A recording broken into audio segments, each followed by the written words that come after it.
আসসালামু আলাইকুম। লিলি রান্নাঘরে সবাইকে স্বাগত। তো আজ আমি খুব সহজভাবে বানাবো পাকা আমের পুডিং। আর এই রেসিপি দেখলে যে কেউ খুব সহজভাবে এই পুডিং বানিয়ে নিতে পারবেন, আর খেতেও অসম্ভব টেস্টি হয়। আসুন তাহলে দেখে নেওয়া যাক আজকের পুডিংয়ের রেসিপি। তো পুডিং বানানোর জন্য প্রথমেই লাগবে পাকা আম। তো এখানে আমি দুটো পাকা আম ঠিক এভাবে পিস পিস করে কেটে নিয়েছি।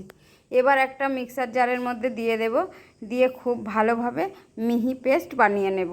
তো ঠিক এভাবে স্মুথলি পেস্টটা বানিয়ে নিয়েছি।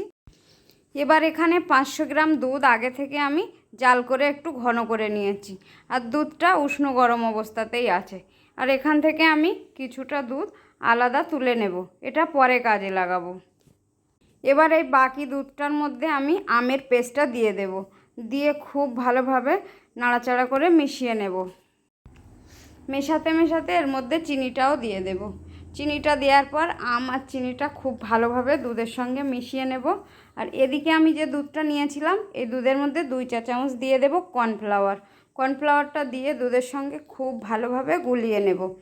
তবে হাতের কাছে যদি কর্নফ্লাওয়ার না থাকে তাহলে এখানে চালের আটাও মিশিয়ে দিতে পারেন, ঠিক একই রকম পুডিং তৈরি হবে। এবার এর মধ্যে আমি কর্নফ্লাওয়ারের মিশ্রণটা অল্প অল্প করে দিয়ে দেব। অল্প অল্প ঢালবো আর মেশাতে থাকবো।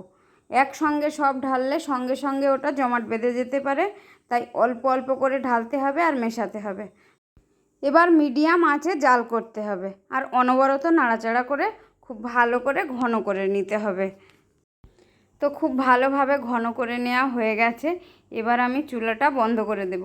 চুলাটা বন্ধ করে একটু ঠান্ডা করে নেব, আর উষ্ণ গরম অবস্থাতে আমি পুডিংটা বসিয়ে দেব।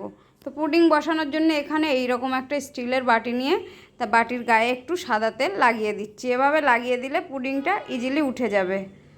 এবার পুডিংয়ের ব্যাটারটা বাটির মধ্যে ঢেলে দেব। আর দেখুন বন্ধুরা, ঘনত্বটা ঠিক কেমন হয়েছে, ঠিক এভাবেই বানিয়ে নিতে হবে। এবার বাটিটা একটুখানি ঠুকে ঠুকে সেট করে নেব। নেওয়ার পর নর্মাল ফ্রিজে রেখে দেব 2 থেকে 3 ঘন্টা পর্যন্ত। তো ফিরে এলাম 3 ঘন্টা পর। দেখুন বন্ধুরা, কত সুন্দর জমাট বেঁধে গেছে। এবার একটা প্লেটের মধ্যে পুডিংটাকে উঠিয়ে নেব।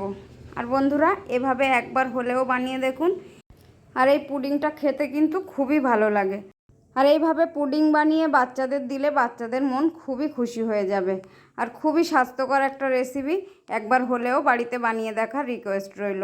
আর বন্ধুরা, আমার রেসিপি যদি ভালো লেগে থাকে লাইক কমেন্ট শেয়ার করবেন, সঙ্গে চ্যানেলটিকে সাবস্ক্রাইব করে আমার পাশে থাকার অনুরোধ রইল। আর পাশে থাকা বেল নোটিফিকেশনটা অবশ্যই অল করতে ভুলবেন না, এই রকম ভালো ভালো রান্নার নোটিফিকেশন সবার আগে পাওয়ার জন্যে। তো বন্ধুরা, আজ এখানেই বিদায় নিচ্ছি। আবার দেখা হবে অন্য কোনো রেসিপিতে। ততক্ষণ সকলে অনেক ভালো থাকবেন, সুস্থ থাকবেন। আল্লাহ হাফেজ।